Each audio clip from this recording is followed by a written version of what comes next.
नमस्कार प्रिय दर्शकों, आज हम चर्चा करने जा रहे हैं मीन राशि वाले जातकों के लिए कलयुग के राजा राहु महाराज का राशि परिवर्तन आने वाले 18 महीनों में आपके लिए कैसे फल देता हुआ पाया जाएगा।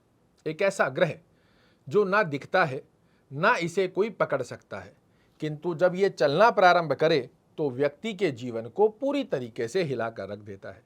और एक ऐसी ही चाल मीन राशि वाले जातकों के लिए आज से ठीक 18 महीने पहले 30 अक्टूबर 2023 को चलते हुए आपके लग्न में राहु महाराज ने प्रवेश किया था और वहीं से आपने अपने जीवन में बड़े बड़े नकारात्मक दृष्टिकोण भी अवश्य रूप से देखे होंगे। लग्न जो व्यक्ति का व्यक्तित्व होता है, ये राहु महाराज की शत्रु कारक राशि होती है और आपके लग्न में प्रवेश करने के पश्चात 30 अक्टूबर 2023 से आपने नोटिस किया होगा या थोड़ा सा पीछे जाकर रिकॉल कीजिए, आपके व्यक्तित्व, आचार, विचार, व्यवहार, स्वभाव, इनके अंदर बहुत बड़े चेंजेस आए हैं। जितना ज़्यादा जो कुछ कार्य आप करने के लिए सोच रहे थे वो सब कुछ उल्टे पड़ते हुए राहु महाराज ने बना कर दिए। शॉर्टकट रास्तों की स्थिति का योग आपके लिए बार बार नुकसान करता रहा, आपके डिसीजन गलत सिद्ध करते रहे, आपके व्यक्तित्व, आचार, विचार, व्यवहार, स्वभाव की स्थितियों को प्रभावित करते रहे, या तो आपको बहुत ज़्यादा द्विस्वभावी बना दिया। कोई भी कार्य करें ना करें, करना चाहिए नहीं करना चाहिए, इस कार्य को ऐसा ना कर ऐसा कर लेते तो बढ़िया होता, इस प्रकार की स्थिति, या फिर ओवर कॉन्फिडेंस देकर आपके ही हाथों से आपको ही बीट करवाते रहे पिछले 18 महीनों में राहु महाराज। यहाँ से जब पंचम दृष्टि आपके पंचम भाव पर प्रदर्शित की तो बड़े बड़े फाइनेंशियल लॉसेस की स्थिति का योग बना कर दिया, संतान संबंधित चिंताजनक स्थिति के योग बना कर दिए। किसी भी प्रकार से कोई शेयर मार्केट में या अन्यत्र प्रकार की स्थितियों के अंदर आपका अच्छा खासा पैसा खराब कर दिया। विद्यार्थियों को विद्या क्षेत्र में सफलता का योग नहीं प्राप्त होने दिया। पेट से संबंधित अचानक एसिडिटी, गैस्ट्रिक, डाइजेशन प्रॉब्लम, इनके स्थितियों को निर्मित करने लगे। अपनी बुद्धिमत्ता और चातुर्यमता को मीन राशि वाले जातक शास्त्र मत अनुसार प्रसिद्ध होते हैं कि ये बहुत ज्ञानवान व्यक्ति होते हैं, ये एकदम से गलत डिसीजन नहीं लेते, किंतु पिछले 18 महीनों में आपके डिसीजंस को गलत सिद्ध कर दिया राहु महाराज ने। यहाँ से सप्तम दृष्टि से जब आपके सप्तम भाव पर दृष्टि दी, दाम्पत्य जीवन में अंडरस्टैंडिंग रिलेटेड इशू जनरेट होना, दाम्पत्य जीवन में इस प्रकार की स्थितियों को निर्मित करना प्रारंभ कर दिया कि कई लोगों के डिवोर्स जैसी स्थितियां लाकर खड़ी कर दी, तो कई लोगों के डिवोर्स करवा भी दिए। बहुत से मीन राशि के कन्या बालक जिनके विवाह की उम्र हो चुकी है, उनके विवाह में रिश्ते होते होते बार बार रुकाई होते हुए दिखाई दिए। दैनिक रोजगार की स्थिति को प्रभावित किया। पार्टनरशिप में आपका पार्टनर आपको धोखा देकर चला गया, पार्टनरशिप में बड़ा लॉस लग गया, पार्टनरशिप में अंडरस्टैंडिंग रिलेटेड इशू नहीं हो रहे हैं। इन अवस्थाओं से निरंतर आपको मानसिक तनाव देते रहे।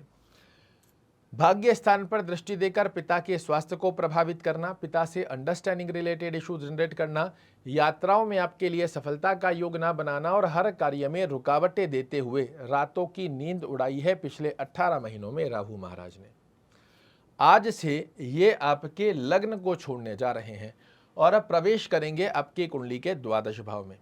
इस स्थान पर राहु महाराज का जाना आपके लिए अच्छा नहीं माना जाता। क्यों नहीं माना जाता वो भी बताऊंगा, किंतु उससे पहली बड़ी खुशी का जो योग है, पिछले 18 महीनों से जो आपके डिसीजन की स्थितियां, बड़े बड़े लॉसेस की स्थिति, दाम्पत्य जीवन, दैनिक रोजगार और लक फैक्टर को राहु महाराज प्रभावित कर रहे थे, इस स्थिति से आज से ही आपको निजात मिलने जा रही है। यहाँ मेरी बात को समझिएगा। पिछले समय में ज्ञानवान होते हुए, सारी प्लानिंग होते हुए जो बार बार आपको राहु गलत सिद्ध कर रहा था, आज से आप देखेंगे आपके आचार, विचार, व्यवहार, स्वभाव की स्थितियां एक सकारात्मक दृष्टिकोण में प्रवेश करने जा रही है। जो कल तक नेगेटिविटी या ओवर कॉन्फिडेंस के चलते आप अपने ही हाथों से चीज़ों को अस्त व्यस्त कर रहे थे, वो आज के बाद से नहीं होगा। जो बड़े बड़े लॉसेस देखने को मिल रहे थे वो आज से आपके लिए समाप्त होने जा रहे हैं। दाम्पत्य जीवन में जो अंडरस्टैंडिंग रिलेटेड इशू देखने को मिल रहे थे वो आज से समाप्त होंगे। भाग्य भाव, पिता स्थान की स्थिति को जो बार बार राहु महाराज पिछले समय में प्रभावित कर रहे थे, ये आज से आपके लिए मुक्ति का योग बनाने जा रहे हैं। जितना ज़्यादा बड़ा डैमेज मीन राशि वाले जातकों के लिए पिछले 18 महीनों में राहु महाराज ने लगाया है, इससे मुक्त होते हुए जब ये कुंभ राशि में जाएंगे, ये स्थान तो इनका अच्छा नहीं है, किंतु समझिए ये अपने परम मित्र कारक राशि में जा रहे हैं और शास्त्र कहता है इस स्थान पर राहु महाराज तरसते हैं जाने के लिए। पूरे 18 साल में इनको एक अवसर प्राप्त होता है कुंभ राशि में जाने का, और इस स्थिति के आधार पर जितना ज़्यादा बड़ा डैमेज इन्होंने पिछले 18 महीनों में लगाया है वो अब आपके लिए ज़्यादा नकारात्मक दृष्टिकोण की स्थिति नहीं बनाता है। फिर भी हमें राहु को तो डिक्रीज कर रखना पड़ेगा, क्योंकि आपकी कुंडली के द्वादश भाव में जा रहे हैं। इस स्थान पर जाकर ये व्यक्ति के लिए अनायास स्वरूप के फिजूल के खर्चे बनाते हैं, छोटा छोटा स्वास्थ्य रूपी योग का खर्चा बनाते हैं, जनता में आपके लिए यशमान प्रतिष्ठा की स्थिति को कमजोर करते हैं, जॉब में छोटा छोटा स्ट्रेस और कार्यों में रुकावटें। तो ये स्थिति आपके लिए अभी भी निर्मित करते हैं। इन बड़े स्थानों को दृष्टि हटाकर आपके लिए बड़ी राहत देने जा रहे हैं, तो छोटी छोटी गतिविधियां आपके लिए बनाकर भी देंगे। किंतु समझिए कोई भी समस्या एकदम से नहीं लगती है, और राहु महाराज की स्थिति व्यक्ति को दीमक की तरह पकड़ती है। ये एकदम से प्रभावित नहीं करेंगे, धीरे धीरे से आपके लिए चीज़ों को अव्यवस्थित करते हैं। और इस स्थिति को यदि आप जैसे ही राहु का राशि परिवर्तन हुआ और इनकी शांति का प्रावधान बनाकर रख लें, राहु की जकड़ को अपने ऊपर पकड़ने की अवस्था से आप पहले ही अपना पैर छुटाकर चलें, तो फिर राहु का नकारात्मक दृष्टिकोण आपके लिए नेगेटिविटी को नहीं दर्शा पाएगा। वैसे भी जो पिछले समय में 100% की नेगेटिविटी थी वो अब 30% की है, और 30% को भी आप कैसे हटा सकते हो झटपट जान लीजिए। आज से ही जब ये कार्यक्रम आप सुन रहे हैं, एक माला ओम रंग रहवे नमः का जाप करना प्रारंभ कीजिए। एक मोर पंख अपने गद्दे के नीचे लगा कर रखिए जहां आप सोते हैं।